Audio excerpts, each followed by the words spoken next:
Hello and welcome back for day 239. Today we will be reading from Isaiah chapters 27 and 28, Proverbs chapter 21, verses 1 through 16, and 1 Corinthians chapter 9. Isaiah chapter 27. In that day the Lord with his sore and great and strong sword shall punish Leviathan, the piercing serpent, even Leviathan that crooked serpent, and he shall slay the dragon that is in the sea. In that day sing ye unto her, a vineyard of red wine. I the Lord do keep it. I will water it every moment, lest any hurt it.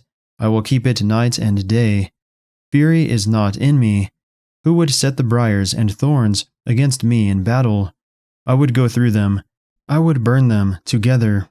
Or let him take hold of my strength, that he may make peace with me, and he shall make peace with me. He shall cause them that come of Jacob to take root. Israel shall blossom and bud, and fill the face of the world with fruit.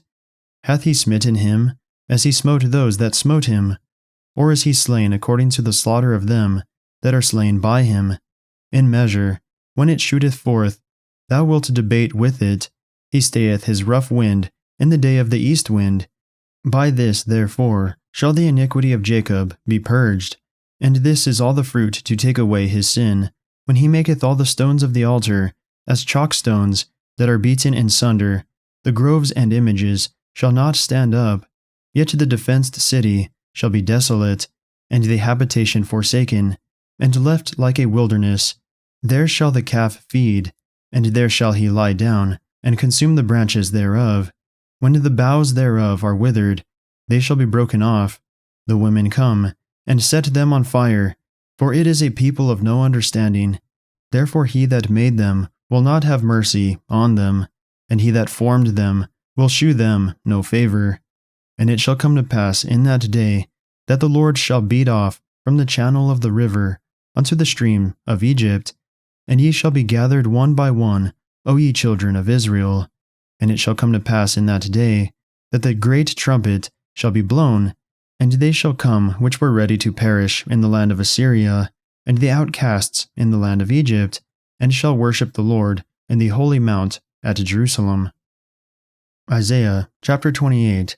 Woe to the crown of pride, to the drunkards of Ephraim, whose glorious beauty is a fading flower, which are on the head of the fat valleys of them that are overcome with wine. Behold, the Lord hath a mighty and strong one, which as a tempest of hail, and a destroying storm, as a flood of mighty waters overflowing, shall cast down to the earth with the hand.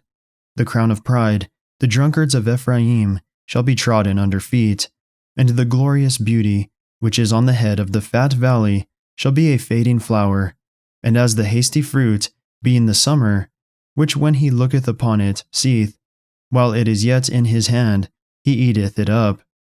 In that day shall the Lord of hosts be for a crown of glory, and for a diadem of beauty, unto the residue of his people, and for a spirit of judgment to him that sitteth in judgment, and for strength to him that turned to battle to the gate. But they also have erred through wine, and through strong drink, are out of the way. The priest and the prophet have erred through strong drink. They are swallowed up of wine. They are out of the way through strong drink. They err in vision. They stumble in judgment.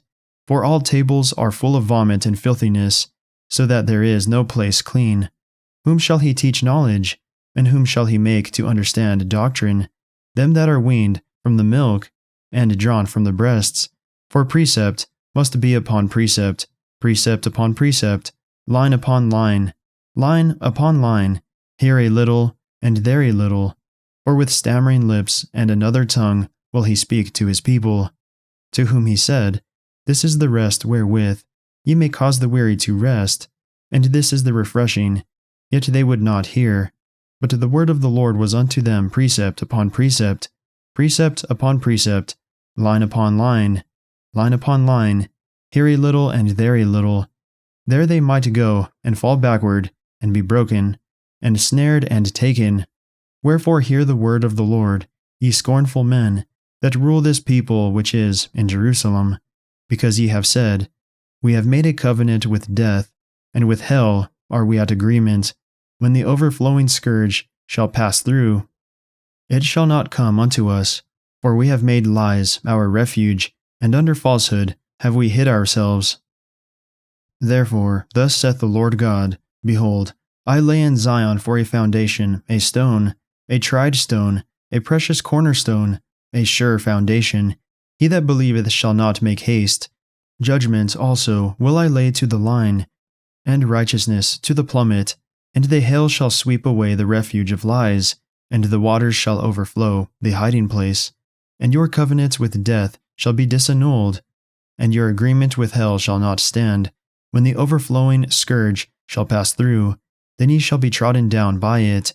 From the time that it goeth forth, it shall take you, for morning by morning shall it pass over, by day and by night, and it shall be a vexation only to understand the report.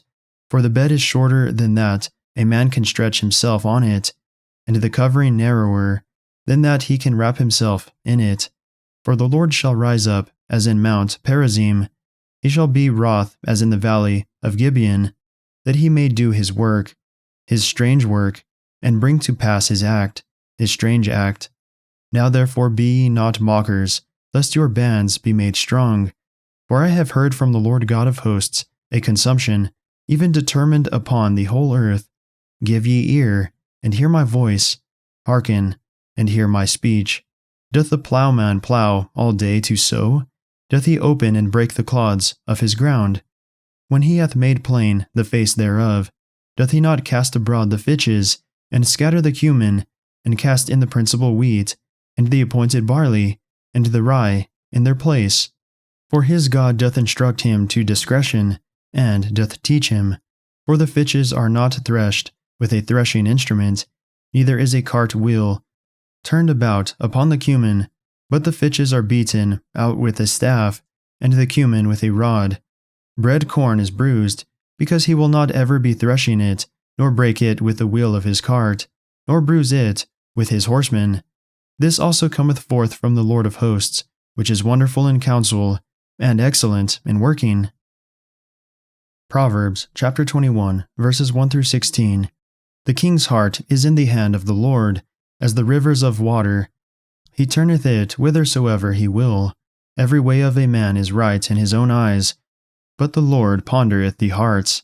To do justice and judgment is more acceptable to the Lord than sacrifice, and high look, and a proud heart, and the plowing of the wicked is sin. The thoughts of the diligent tend only to the plenteousness, but of every one that is hasty only to want. The getting of treasures by a lying tongue is a vanity tossed to and fro of them that seek death. The robbery of the wicked shall destroy them, because they refuse to do judgment. The way of man is froward and strange, but as for the pure, his work is right. It is better to dwell in a corner of the housetop than with a brawling woman in a wide house. The soul of the wicked desireth evil, his neighbor findeth no favor in his eyes. When the scorner is punished, the simple is made wise, and when the wise is instructed, he receiveth knowledge. The righteous man wisely considereth the house of the wicked, but God overthroweth the wicked for their wickedness. Whoso stoppeth his ears at the cry of the poor, he also shall cry himself, but shall not be heard. A gift in secret pacifieth anger, and a reward in the bosom strong wrath. It is joy to the just to do judgment, but destruction shall be to the workers of iniquity. The man that wandereth out of the way of understanding shall remain in the congregation of the dead. 1 Corinthians chapter 9. Am I not an apostle? Am I not free? Have I not seen Jesus Christ our Lord? Are not ye my work in the Lord? If I be not an apostle unto others, yet doubtless I am to you. For the seal of mine apostleship are ye in the Lord. Mine answer to them that do examine me is this: Have we not power to eat and to drink? Have we not power to lead about a sister, a wife, as well as other apostles, and as the brethren of the Lord? And Cephas, or I only, and Barnabas, have not we power to forbear working? Who goeth a warfare any time at his own charges? Who planteth a vineyard, and eateth not of the fruit thereof? Or who feedeth a flock, and eateth not of the milk of the flock? Say I these things as a man? Or saith not the law the same also? For it is written in the law of Moses, Thou shalt not muzzle the mouth of the ox that treadeth out the corn. Doth God take care for oxen? Or saith he it altogether for our sakes? For our sakes, no doubt, this is written, that he that ploweth should plow in hope, and that he that thresheth in hope should be partaker of his hope. If we have sown unto you spiritual things, is it a great thing if we shall reap your carnal things? If others be partakers of this power over you, are not we rather? Nevertheless, we have not used this power, but suffer all things, lest we should hinder the gospel of Christ. Do ye not know that they which minister about holy things live of the things of the temple, and they which wait at the altar are partakers with the altar? Even so hath the Lord ordained that they which preach the gospel should live of the gospel. But I have used none of these things, neither have I written these things, that it should be so done unto me. For it were better for me to die, than that any man should make my glorying void. For though I preach the gospel, I have nothing to glory of, for necessity is laid upon me. Yea, woe is unto me, if I preach not the gospel. For if I do this thing willingly, I have a reward. But if against my will, a dispensation of the gospel is committed unto me, what is my reward then? Verily that, when I preach the gospel, I may make the gospel of Christ without charge, that I abuse not my power in the gospel. For though I be free from all men, yet have I made myself servant unto all, that I might gain the more. And unto the Jews I became as a Jew, that I might gain the Jews. To them that are under the law, as under the law, that I might gain them that are under the law. To them that are without law, as without law, being not without law to God, but under the law to Christ, that I might gain them that are without law. To the weak became I as weak, that I might gain the weak. I am made all things to all men, that I might, by all means, save some. And this I do for the gospel's sake, that I might be partaker thereof with you. Know ye not that they which run in a race run all, but one receiveth the prize? So run, that ye may obtain. And every man that striveth for the mastery is temperate in all things. Now they do it to obtain a corruptible crown, but we an incorruptible. I therefore so run, not as uncertainly, so fight I, not as one that beateth the air, but I keep under my body, and bring it into subjection, lest that, by any means, when I have preached to others, I myself should be a castaway. That concludes our reading for the day. May the Lord bless everyone listening with strength, health, and courage, today and always.